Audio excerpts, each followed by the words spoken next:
Olá, benditos! Estamos de volta para iniciar 25 dias entendendo os sucessos e fracassos na monarquia em 2 Reis.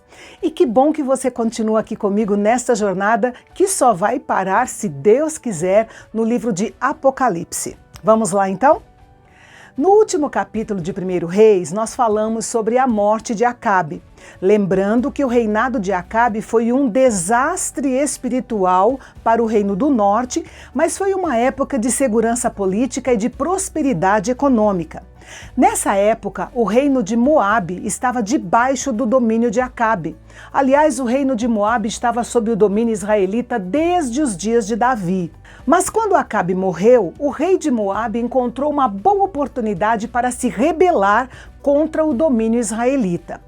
Esta rebelião aconteceu logo no início do reinado de Acasias, filho de Acabe, e foi um sinal de declínio do poder do Reino do Norte de Israel e do julgamento de Deus. Um dia, o rei Acasias sofreu um acidente dentro de casa, caiu da sacada do 2º andar. E como era um verdadeiro adorador do deus pagão Baal-zebub, ele enviou mensageiros querendo saber se ele iria ficar curado daqueles ferimentos em decorrência da queda. Baal-zebub era o deus de Ecrom, que ficava a mais ou menos 60 quilômetros de Samaria, onde o rei morava. O seu nome significa Senhor das Moscas. Seu templo era bastante famoso, porque ele era o deus principal daquela cidade. Com o passar do tempo, Baal-zebub se tornou um demônio de destaque e parecia ter grande poder e influência. No Novo Testamento, ele é chamado de Beuzebu, um nome comum para o próprio Satanás, o príncipe deste mundo. Então o anjo do Senhor, que pode ter sido o Senhor Jesus, disse a Elias que saísse ao encontro dos mensageiros do rei. A mensagem que Elias tinha a entregar serviria tanto para repreender o rei, como para despertar o seu bom senso. Afinal, por que ele queria consultar o Deus morto de Ecrom, quando o Deus vivo de Israel estava à sua disposição para dizer-lhe o que aconteceria?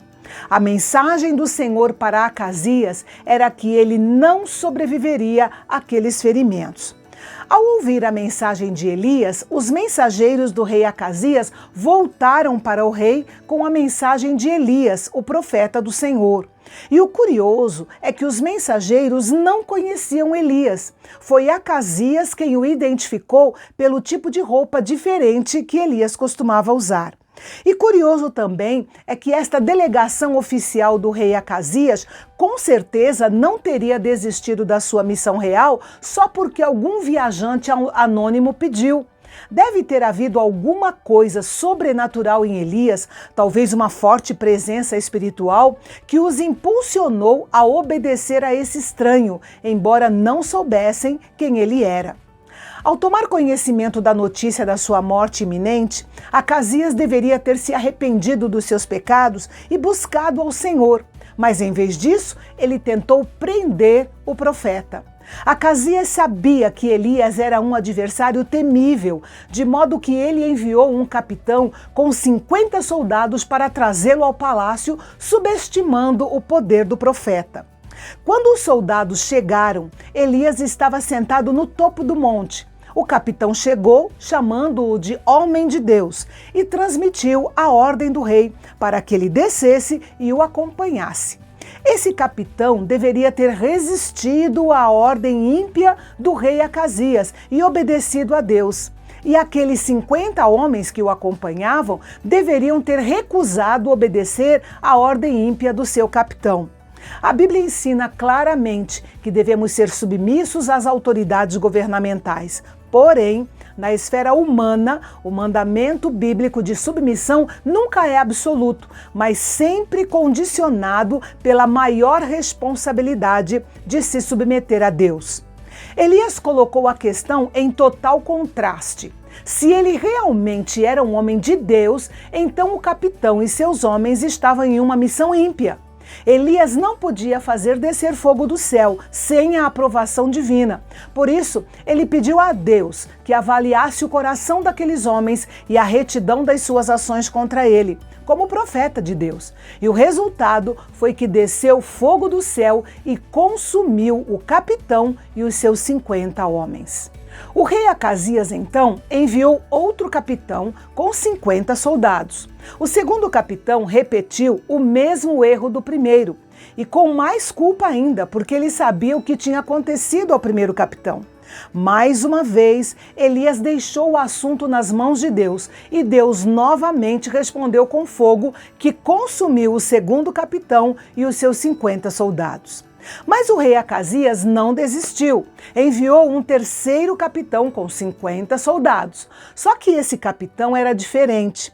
Ele se aproximou de Elias com sabedoria e humildade, ajoelhou-se diante dele e implorou por sua vida e a vida dos seus soldados. O terceiro capitão abordou sua missão de uma maneira completamente diferente. Diante disso, Elias recebeu a ordem do anjo do Senhor para que o acompanhasse até a presença do rei Acasias. Se os dois primeiros capitães tivessem assumido a atitude do terceiro capitão, ninguém teria morrido.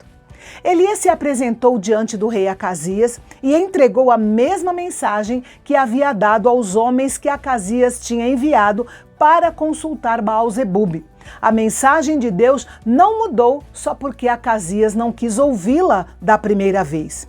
E assim, depois de 2 anos no trono, Acasias morreu conforme Elias havia previsto. E como ele não tinha filhos, foi sucedido por seu irmão mais novo, Jorão ou Jeorão.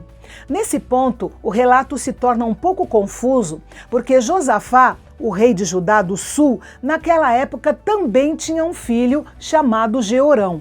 Mas com um pouquinho de atenção, nós vamos conseguir distinguir um do outro sem grandes dificuldades. E amanhã nós vamos falar sobre um dos capítulos mais maravilhosos da Bíblia, que narra o arrebatamento de Elias. Você não pode perder. Mas, antes de sair, não esqueça de deixar o seu like. E se você está chegando aqui no canal Bendito agora, aproveite para se inscrever e nos ajudar a divulgar o nosso canal para que mais pessoas ampliem o seu conhecimento e compreensão da Palavra de Deus. Ok? Então, eu te espero amanhã, aqui no canal Bendito, o nosso canal de Fala Fácil. Até lá!